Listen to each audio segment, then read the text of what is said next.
Penei Sewell. Get some protection for Joe Burrow already. Joe Burrow is down in serious pain. Protection is a must.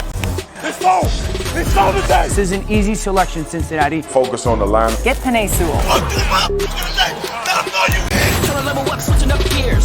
Welcome to the next.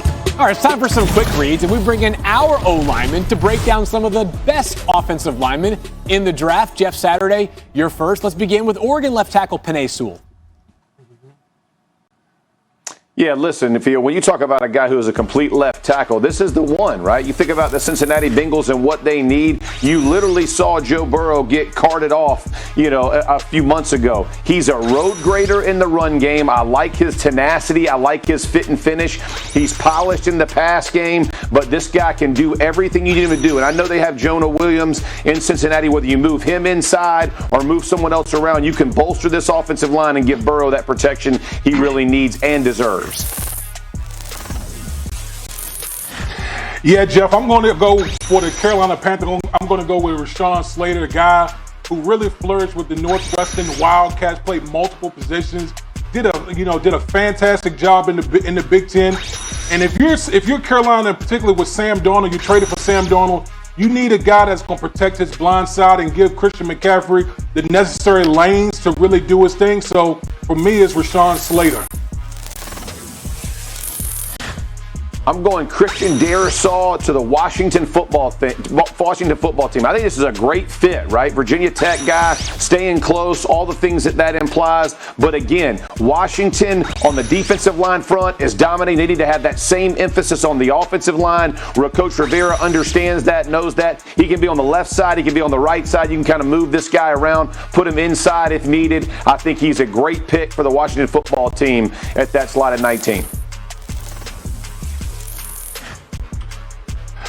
Yeah, and for the Pittsburgh Steelers, I'm going to go with Teven Jenkins out of Oklahoma State. This is a guy who's nasty, has a mean streak, and that's the one thing that's been lacking with the Pittsburgh Steelers, that tenacity up front.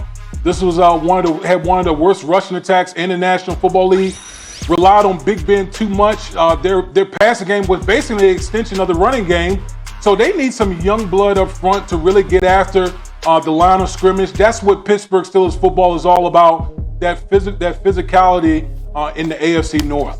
I get the sense you guys could do an entire show on offensive linemen for the rest of this hour, but I suppose we'll talk just a little bit of quarterback because we're supposed to. That's right. And the Cardinals head into this year's draft with the 16th pick. Their star quarterback, Kyler Murray, could lobby for another wideout, but the secondary is a key area of need for GM Steve Keim. Murray joined NFL Network's Good Morning Football earlier today and was asked about whether he has any input on draft decisions. I think I have an influence in it. I don't know why I wouldn't. I think if you got a guy at quarterback and you trust him and you want to be the face of the franchise for, a lot of years, I think he should have influence just because, everything, is technically built around the quarterback. So I think I have that relationship with Steve and Cliff. And, I'm excited to see what we do on Thursday. Jim, you worked as a scout and in front offices for years, winning Super Bowls along the way. What was the quarterback influence in draft decisions in your experience? Very little, Field. I think we're seeing the LeBron effect making its way into the NFL.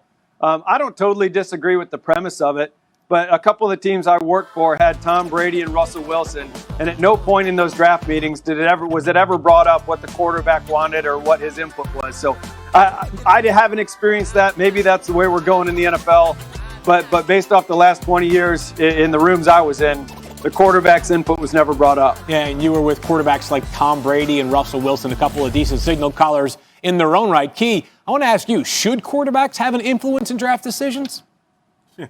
What quarterbacks? Let's start there. Are we talking about Brady, Rodgers, Breeze when he was in New Orleans, Russell Wilson, Patrick Mahomes, Lamar Jackson? Are we talking about Lamar Jackson, Cam Newton, MVP? Are we talking about them? Because if that's the answer, or better yet, is that the question? The answer is yes.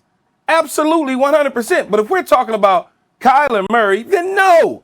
No, Kyler Murray shouldn't have any input on what they do with their pick. I understand he may want a wide receiver. They've missed on a couple wide receivers in the draft recently. They had to go out and get Hopkins to basically give him a target. Christian Kirk hasn't been what they thought. So when you start to think about it, Kyler Murray, along with Steve Keim and along with Cliff Kingsbury, they're put on notice right now.